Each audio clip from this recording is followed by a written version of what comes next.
आज इस वीडियो में हम ये बात करेंगे कि एक गवर्नमेंट कंसल्टेंट होना कैसा होता है, एक गवर्नमेंट कंसल्टेंट का पूरा एक दिन जो है वो कैसे गुजरता है।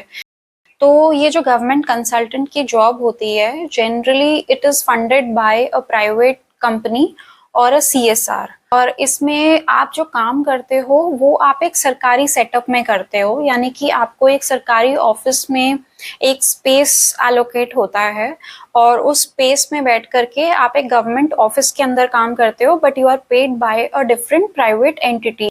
इस जॉब को बेहतर तरीके से समझने के लिए आप मेरी इससे पहले अपलोड की गई वीडियो को भी देख सकते हैं। इसमें आप जो काम करते हैं वो जनरली एक पर्टिकुलर किसी पॉलिसी या किसी स्कीम के ऊपर होता है। मोस्टली गवर्नमेंट कंसल्टेंट्स किसी आईएएस ऑफिसर या किसी मिशन हेड को रिपोर्ट करते हैं।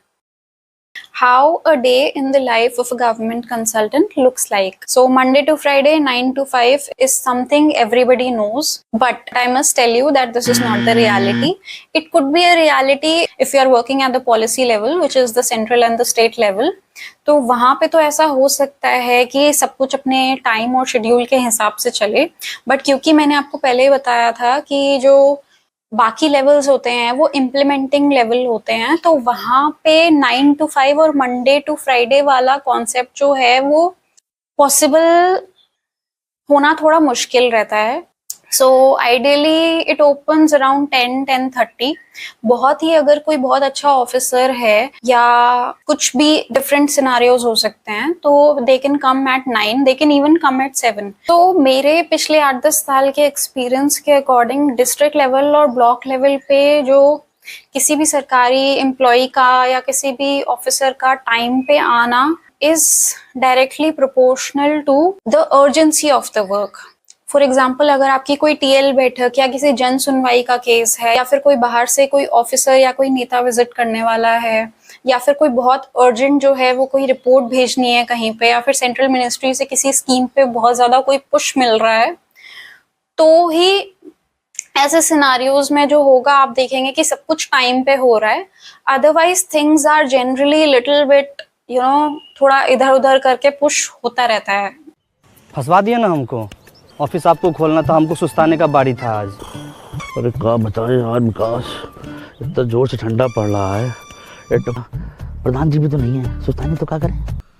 कोई काम पेंडिंग नहीं है, वैसे भी ठंडा इतना है कि ज़्यादा काम रहता नहीं है ठंडा में। तो क्योंकि आप वहाँ पे बाहर से हो और आप किसी प्राइवेट या सीएसआर के थ्रू वहाँ पे आए हो, तो to build a good rapport the ideal time should be around 10-10:30। उससे ज़्यादा लेट तो मतलब should not be considered a very good decision. 10-10:30 बजे अपना ऑफिस जाइए और उसके बाद it really depends of what kind of work do you have. आप एक इम्पॉर्टेंट पोजीशन होल्ड करते हैं और आपका काम mostly policy analysis, research, plans और स्ट्रैटेजी बनाने पर बेस्ड होता है। ये काम मॉनिटरिंग, ट्रेनिंग, अवेयरनेस और मोबिलाइजेशन से रिलेटेड होता है, जो अलग अलग लेवल्स पर एग्जीक्यूट किया जाता है। Work can include documentation, creating report, creating presentations, scheduling meetings, attending meetings, and then doing field visits and maybe some sort of planning and coordinating for the larger level meetings where there would be around 100 to 150 people attending. If you are done for the day, you can leave around 5. कई बार ऐसा भी होता है कि आपके जो reporting officer हैं वो ऑफिस आए ही नहीं हैं, या अगर वो ऑफिस से 4 बजे चले गए हैं तो आप ये देखेंगे कि ऑफिस जो है वो 5 बजे तक पूरा खाली हो जाएगा। For at the district and block level, what I have generally observed is that the female employees don't want to stick around the office after 4-4:30. So yeah, it really depends on what kind of office environment and what kind of office setup you have.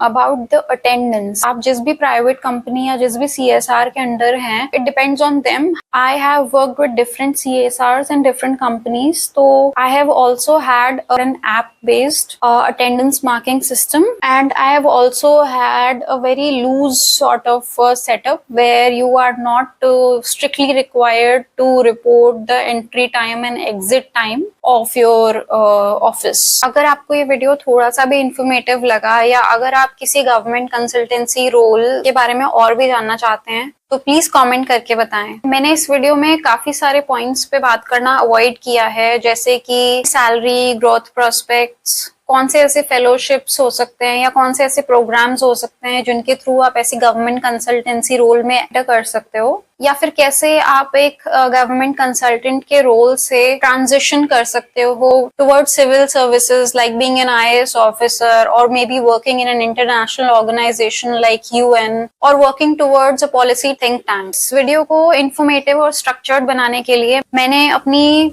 Personal stories और reflections इस video में नहीं डाले हैं।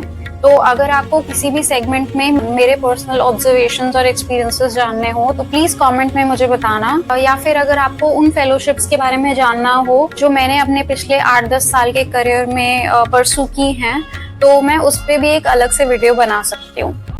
अगर आपने इस video को पूरा देख लिया है तो please consider subscribing. Thank you so much.